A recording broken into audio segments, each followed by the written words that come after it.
मानव उत्सर्जन तंत्र। मनुष्य के शरीर से जो बेकार पदार्थ, अपशिष्ट पदार्थ बाहर निकलता है, उसी क्रिया को हम लोग कहते हैं उत्सर्जन। अब देखना यह है कि यह उत्सर्जन का परिभाषा आप क्या दे सकते हैं। तो ये केवल मानव ही नहीं, जितने इस पृथ्वी पर जीवधारी हैं, सभी जीवधारियों के शरीर से कुछ ना कुछ बेकार पदार्थ का उत्सर्जन होता है। और यह जो उत्सर्जन होता है, इसका एकमात्र कारण क्या है कि जब जीवों में उपापचय क्रिया हो, मेटाबॉलिक प्रोसेस हो, तो मेटाबॉलिक प्रोसेस होने के बाद कुछ बेकार और अपशिष्ट पदार्थों का निर्माण होता है। जैसे मान लिया जाए कि राइस मिल है, जहां पर चावल हम लोग प्राप्त करते हैं, दाल ले आए, उसे चावल बनाते हैं। तो राइस मिल में चावल का उत्पादन होता है और भूसा जो होता है वो उसका बेकार पदार्थ होता है। तो एक्सक्रीटा के रूप में, उत्सर्जित पदार्थ के रूप में निकला क्या? भूसा, और उपयोगी पदार्थ के रूप में निकला चावल। उसी तरह से हमारे शरीर में बहुत सारी उपापचय क्रियाएं होती हैं, मेटाबॉलिक प्रोसेस होती है, जैविक क्रियाएं होती हैं, पाचन है, श्वसन है, और हार्मोन का निर्माण है, प्रोटीन का निर्माण है, ब्लड का निर्माण है, अंडाणु शुक्राणु का निर्माण है। ये सारे उपापचय क्रियाएं होते रहती हैं। और इस उपापचय क्रियाओं के बाद हमारे शरीर से जो बेकार पदार्थ निकलते हैं, उसी बेकार पदार्थ जो कुछ विषैले होते हैं, उस विषैले पदार्थों को शरीर से बाहर निकालने का जो क्रिया है, उसी क्रिया को उत्सर्जन कहते हैं। और जो पदार्थ निकलता है उसे उत्सर्जित पदार्थ कहते हैं। और जो अंग यह काम करता है उसे उत्सर्जी अंग कहते हैं। तो उत्सर्जन का परिभाषा लिखिएगा, सभी जीवधारियों में उपापचयी क्रियाओं के परिणाम स्वरूप बनने वाले विषैले एवं अपशिष्ट पदार्थों का निकलना उत्सर्जन कहलाता है। अब मनुष्य में देखा जाए, एक बड़ा परिभाषा समझिए, जीवधारियों के शरीर में उपापचयी क्रियाओं के परिणाम स्वरूप बनने वाले विषैले एवं अपशिष्ट पदार्थों का निकलना उत्सर्जन कहलाता है। और जो अंग इसको निकालता है उसको हम लोग उत्सर्जित अंग कहते हैं। तो जहां से देखा जाए कि मनुष्य के शरीर में कौन कौन से उत्सर्जी अंग हैं, उस चीज को हम लोग देखें। और उससे जो निकलता है बेकार पदार्थ, वह बेकार पदार्थ यानी कि उत्सर्जित पदार्थ वह कौन सा है।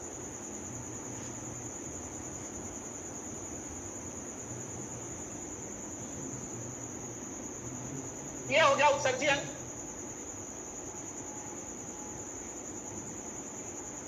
उत्सर्जित पदार्थ सबसे पहले देखिए त्वचा। इसकी यह पसीना के द्वारा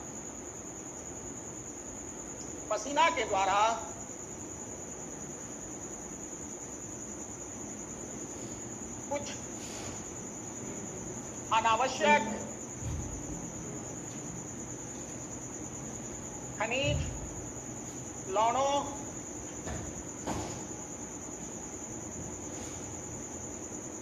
यूरिया एवं सीबम।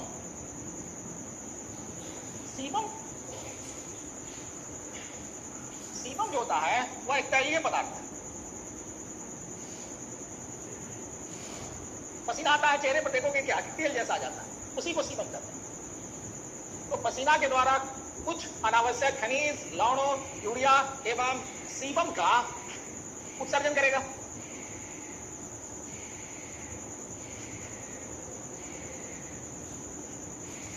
दूसरा हमारा फेफड़ा है, जिसको हम लंग्स कहते हैं।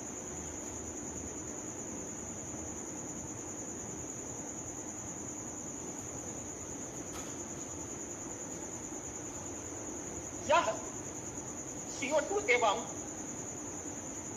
वाष्पशील पदार्थ जैसे प्याज, लहसुन, गरम मसाला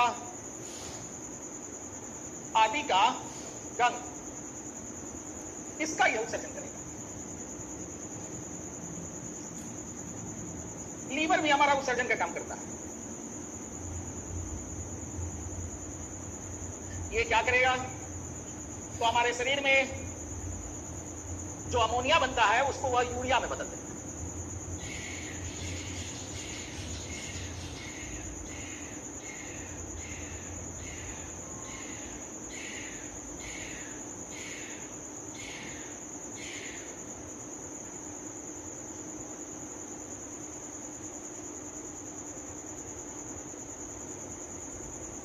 उसके बाद वो लून है, ये बड़ी आंत का भाग है। ये क्या करता है कि अपचा पदार्थ को मल में बदलकर बाहर निकालता है। और पांचवा जो हमारे शरीर से वह है किडनी। किडनी जिसको हम लोग कहते हैं ब्रेक, यही गुर्दा है, या मूत्र के द्वारा यूरिया, यूरिक अम्ल आदि का उत्सर्जन करेगा। ये मानव के शरीर में प्रमुख उत्सर्जी अंग है, और यही उत्सर्जी अंग जो होता है वह हमारे शरीर में पाए जाते हैं। तो वजह क्या किया, पसीना के द्वारा हमारे शरीर में जो अनावश्यक मिनरल्स रह गए, खनिज लवण रह गए, उसको बाहर निकाला। यूरिया निकाल दिया। सीबम निकालता है, जो तैलीय पदार्थ होता है। पसीना जाने के बाद में चेहरे पर देखोगे कि तेल तेल जैसा हो जाता है, उसी को हम लोग सीबम करते हैं। इसी सीबम से बना है सीबेसियस ग्लैंड, और सीबेसियस ग्लैंड का ही मॉडिफिकेशन रूपांतरित रूप है स्वेट ग्लैंड, पसीना ग्रंथ। अब रही बात कि कुछ ऐसे भी जीव हैं जो जीव उत्सर्जित पदार्थ निकालते हैं।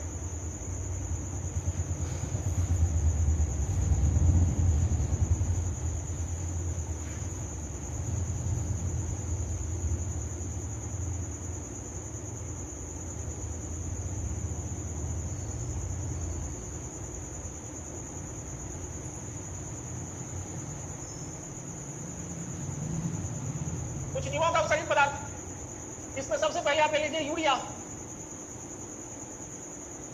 यूरिया का उत्सर्जन जो होता है वह मेढक करेगा, स्तनधारी प्राणी करेगा। अब इसी में गाय, बैल, भेड़, बकरी, मनुष्य, कुत्ता, बिल्ली सब आ जाएंगे। जितने भी आपके स्तनधारी प्राणी है सब इसमें आ जाएंगे। ये लोग जो होते हैं वह उत्सर्जित पदार्थ के रूप में यूरिया का उत्सर्जित करते हैं। यूरिक अम्ल, यूरिक अम्ल का उत्सर्जन जो करते हैं वह है कीट प्राणी। जितने भी कीट प्राणी है सब के सब, पक्षी, सारे पक्षी उत्सर्जित पदार्थ के रूप में यूरिक अम्ल निकलता है। इसके बाद सरीसृप है, रेंग कर चलने वाला, जैसे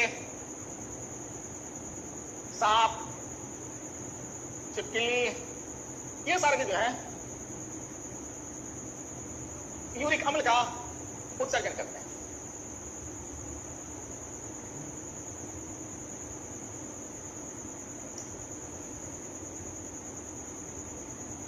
अमोनिया का उत्सर्जन जो करते हैं वह कुछ प्रोटोजुआ है,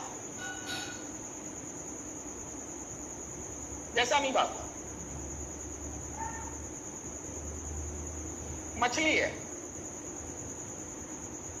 यह भी अमोनिया ही निकलता है। और सीसु मेढक, जिसको हम लोग कहते हैं टैगपू, याद रखिएगा। मेढक पूछेगा तो यूरिया, और मेढक का बच्चा पूछ दिया तो अमोनिया। प्राय यूरिक अम्ल से देता है तो पक्षी दे देता है। उसी तरह से यूरिया के बारे में देता है तो स्तनधारी जो है, उस जितने भी स्तनधारी प्राणी है, जैसे गाय, बैल, भैंस, मनुष्य, ये सारे के सारे उत्सर्जित अंग होते हैं, वह उत्सर्जित पदार्थ के रूप में यूरिया देता है। अब स्पेशली हम लोग को पढ़ना है मानव का किडनी के बारे में, उसकी कार्य प्रणाली के बारे में, उसको जहां से हम लोग संक्षिप्त रूप में देखें।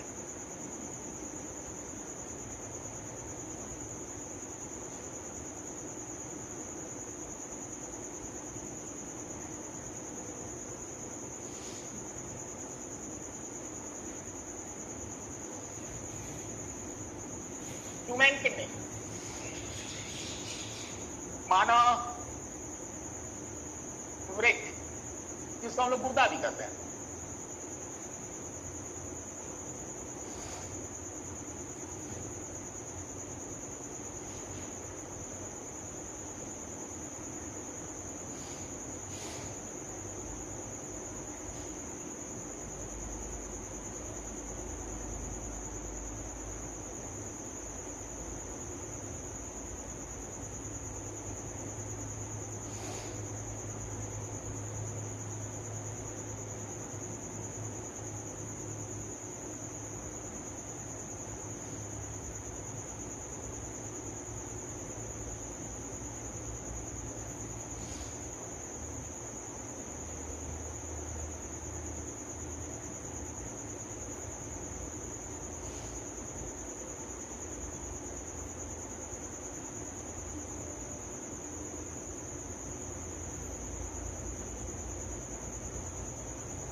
ये मनुष्य का किडनी है।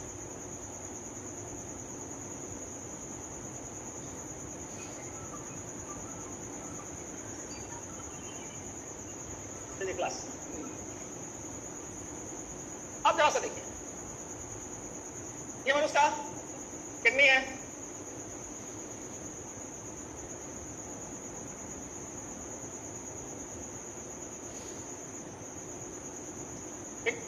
सबसे पहले बात जाने की है, मनुष्य जो किडनी है, ये किडनी पाया कहा जाता है। तो स्थिति देखिए इसका, इसकी जो स्थिति है वह कमर से ऊपर रीढ़ की हड्डियों के दोनों तरफ, ये कमर, इस कमर से थोड़ा सा ऊपर आ जाइए, और एक इधर और एक इधर, ये स्थिति हो जाएगी, पोजीशन देखिए, कमर से थोड़ा सा ऊपर। इसकी संख्या कितनी है? तो किडनी की संख्या 2 है। किडनी का आकार कैसा है? तो बीन सीड की तरह। बीन सीड कहलाता है जिसको हम लोग कहते हैं सेम का बीज, या राजमा का बीज भी कह सकते हैं। इसकी माप कितनी है? तो हमारे किडनी की जो लंबाई है वह लगभग 10 से 11 सेंटीमीटर। इसकी जो चौड़ाई है वह लगभग 5 सेंटीमीटर, और इसकी जो मोटाई है वो 2.5 सेंटीमीटर। और फिगर में देखिएगा क्या, इनका किडनी जो है, ये राइट किडनी होगा और ये लेफ्ट किडनी। राइट किडनी थोड़ा सा नीचे होता है और लेफ्ट किडनी थोड़ा सा ऊपर होता है। इसका कारण है कि राइट साइड में हम लोग का लीवर एक बहुत बड़ा ऑर्गन, और बड़ा ऑर्गन के कारण राइट साइड की किडनी थोड़ा सा नीचे रखा है। किडनी के दोनों का आकार लगभग समान है, और इस किडनी का जो वजन है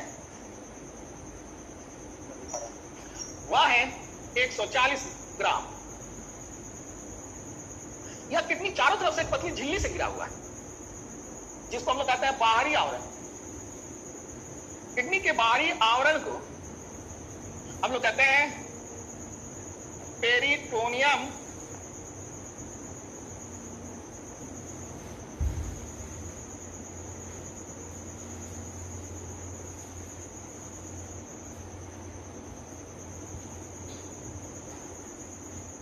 मेम्ब्रेन। किडनी का कार्य क्या है?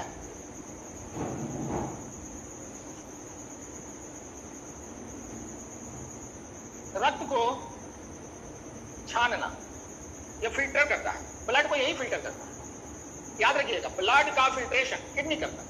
अब ब्लड का प्यूरिफिकेशन जो है वो हमारा लंग्स करता है। प्यूरिफिकेशन का अर्थ यह है कि ब्लड से कार्बन डाइऑक्साइड गैस को निकाल देना और उसके जगह पर ऑक्सीजन को दे देना, यह काम हमारा फेफड़ा करता है।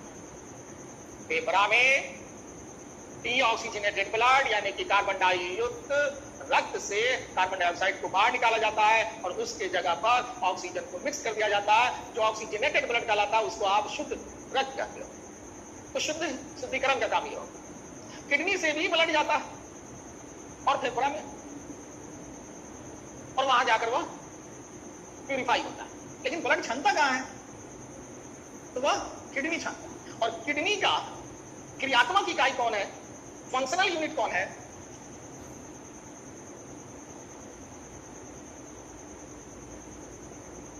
तो किडनी के क्रियात्मक इकाई को नेफ्रॉन कहते हैं। आइए इस किडनी को जरा सा देखिए। ये जो टोपीनुमा जो संरचना देख रहे हैं, ये किडनी के ऊपर पाए जाने वाला एक प्रकार का ग्लैंड है, और इस ग्लैंड को हम लोग कहते हैं एड्रीनल ग्लैंड, जिसका हिंदी होता है अधे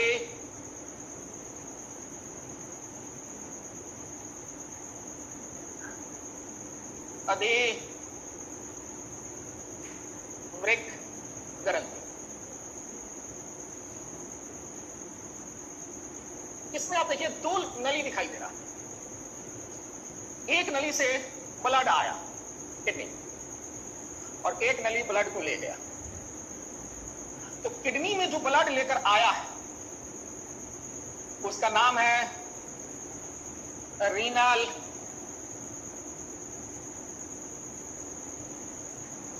आर्टरी। अब ब्लड छन जाएगा और इस ब्लड में तो ये कहां गया? रीनल आर्टरी किडनी में ब्लड लेकर आया, और ये रीनल वेन है, और यह रीनल वेन ब्लड को किडनी से ले गया, और यही रीनल ले कहां जाएगा? तो रीनल वेन ब्लड को किडनी से हार्ट में ले जाएगा, हृदय में ले गया। हृदय दे देगा किसको? लंग्स को। और लंग्स का किया? इसको प्यूरिफाई कर दिया।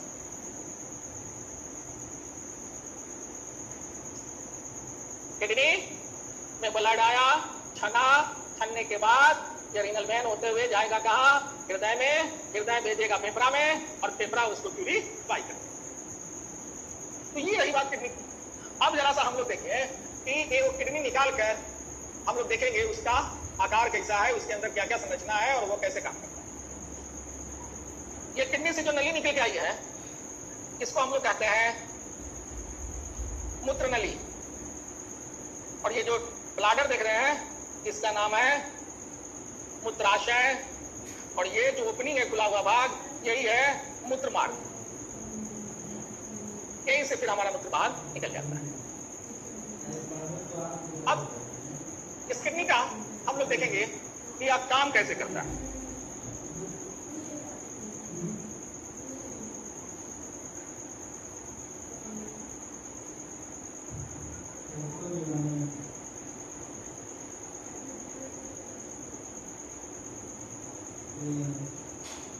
सपोज कीजिए कि हमने वो किडनी निकाल दिया, ये किडनी,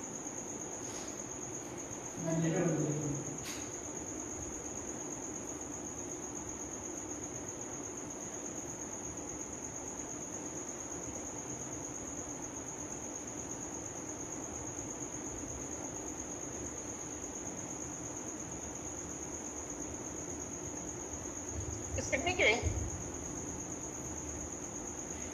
बाहर जो स्थिति है एक चौड़ा सा जो दिखाई देता है,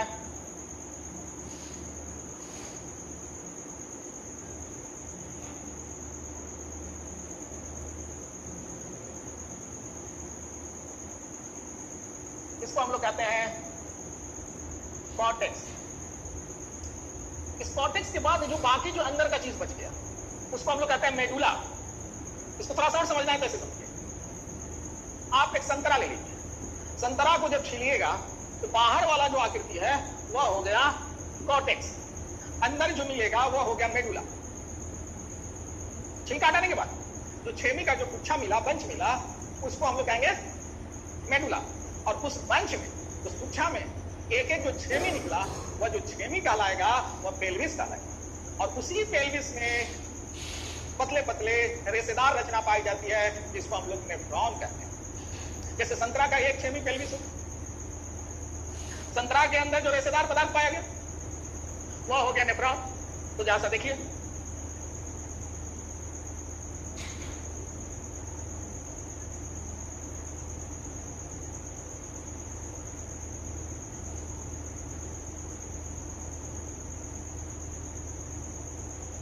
ये सब जो दिखाई दे रहा है यही सब पेल्विस एक है।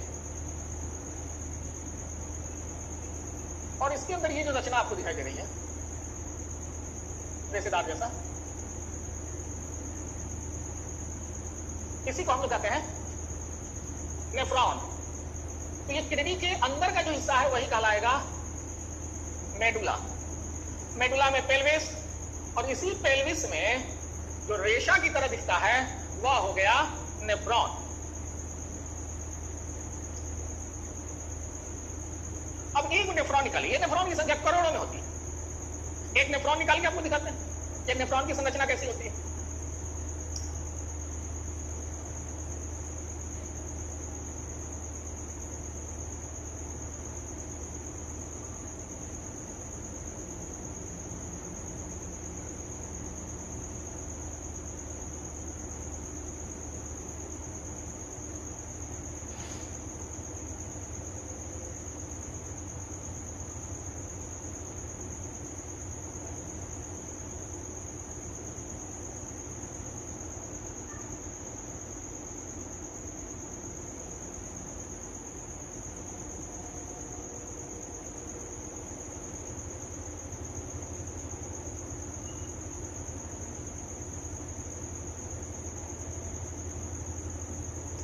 ये नेफ्रॉन, इस नेफ्रॉन में ये जो प्याली नुमा जो संरचना दिखाई दे रही है, इस प्याली नुमा संरचना को हम लोग कहते हैं ओमेन्स कैप्सूल। और इसमें एक नली आया जिसको हम लोग कहते हैं एफरेंट ट्यूब, अभिवाहिका,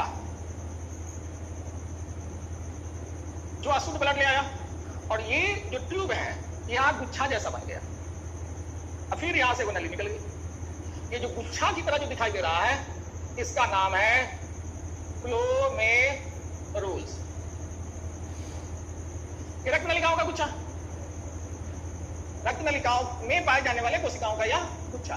और ब्लड का फिल्ट्रेशन यही करता है, रक्त ही छानता। और ये आया छनने के लिए, और छन कर ये ब्लड बाहर निकला। और बाहर निकलता जिस नली से है, इस नली का नाम है एफरेंट ट्यूब, जिसको हम लोग कहते हैं अपवाहिका। और ये जो देख रहे हैं जो लूप की तरह बना हुआ है, इसी को हम लोग हेलनी लूप कहते हैं। और इसमें बहुत सारे नेफ्रॉन आगे मिला हुआ है, देखिए बहुत सारा नेफ्रॉन आगे मिलता है। ये सब नेफ्रॉन आगे मिल रहा है। तो ये जो बड़ा सा नली आपको जो दिखाई दे रहा है जिसमें बहुत सारे नेफ्रॉन मिलते हैं, इसी का नाम है कलेक्टिव ट्यूब। यहीं पर मूत्र का निर्माण होता है। और फिर इसी के द्वारा मूत्र जो है सो धीरे धीरे कूद कूद करके मूत्राशय में जाता है और इकट्ठा होता है।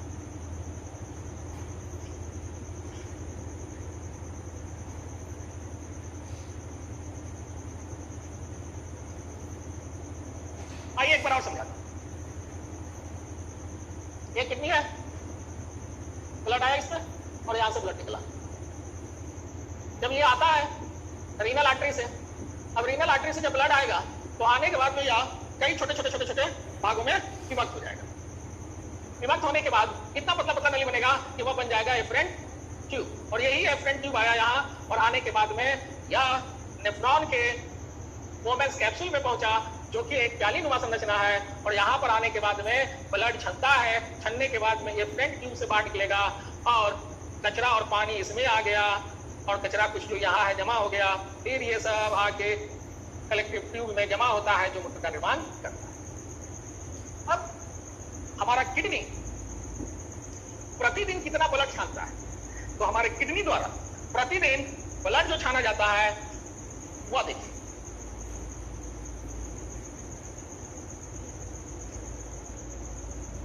180 लीटर रक्त छानता है प्रतिदिन। 125 ml प्रति मिनट छानता है, और इसके छानने से प्रति मिनट आप कैलकुलेशन करके देख लीजिएगा कि 1 मिनट में अगर 125 ml छाना तो 60 मिनट 1 घंटा उन्हें 24 और मल्टीप्लाई कीजिएगा तो लगभग 180 लीटर आ जाएगा, क्योंकि 125 ml।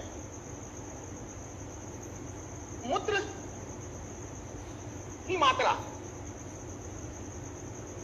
1 से 1.5 लीटर प्रतिदिन, और मूत्र में जल जो होता है वो 92 से लेकर 95% तक। यूरिया जो है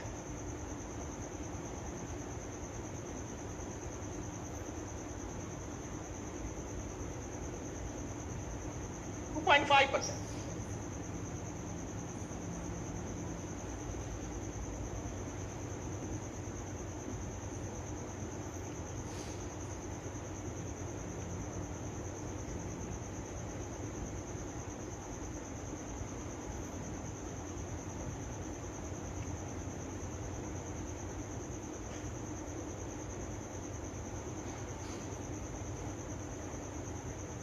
जो बाकी बचा बाकी अन्न,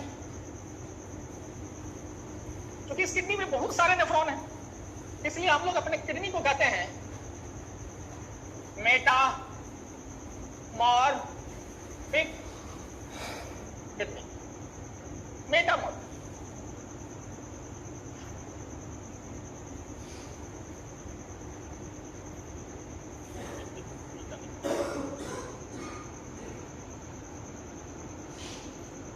मेटानेफ्रिक का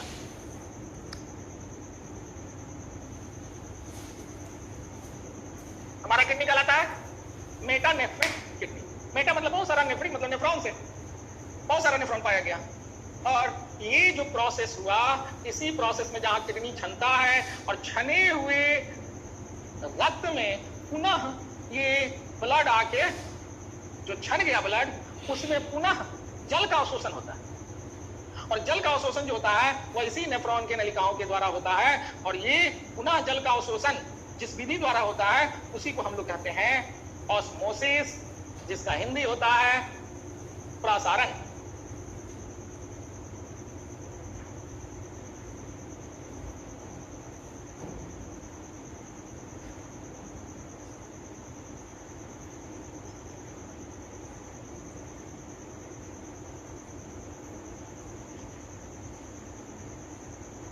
तो ऑस्मोसिस क्रिया के द्वारा, इसको हिंदी में हम लोग कहते हैं प्रसारण, इस क्रिया के द्वारा पुनः जल का अवशोषण होता, और पुनः जल के अवशोषण के कारण ही फिर हमारा ब्लड इस किडनी से चला जाता है हृदय में, और हृदय उसको पंप करके भेज देता है लंग्स। तो यही हमारे किडनी का फंक्शन है, किडनी का कार्य। और ये किडनी जो कार्य करता है, इसी कार्य को हम लोग कहते हैं डायलिसिस। क्या कहते हैं? डायलिसिस। तो किडनी में ब्लड छनना जो नेफ्रॉन के द्वारा होता है, इस टोटल क्रिया को हम लोग कहेंगे डायलिसिस प्रोसेस। और इस डायलिसिस प्रोसेस में छनना भी होता है, जिसको फिल्ट्रेशन कहते हैं, और ऑस्मोसिस भी होता है, जिसको हम लोग प्रसारण कहते हैं। और इसी के द्वारा हमारे ब्लड का छनना होता है। छन जाने के बाद में यह किडनी ब्लड को छानकर भेज देता है हृदय को, और हृदय उसको पंप करके फेफड़ा को देता है, फेफड़ा उसमें ऑक्सीजन मिला देता है, कार्बन डाइऑक्साइड गैस हटा देता है, जिसको हम लोग कहते हैं पूरी गैस। यही तो किडनी की कार्य प्रणाली। तो आज आपको मैंने बता दिया इसकी कार्य प्रणाली, किडनी, और किडनी के बारे में सबसे बड़ा चीज एक क्वेश्चन आता है कि किडनी फेलियर हो गया तो कौन सा प्रोसेस करते हैं? तो डायलिसिस के बाद। चलिए, ओके, धन्यवाद।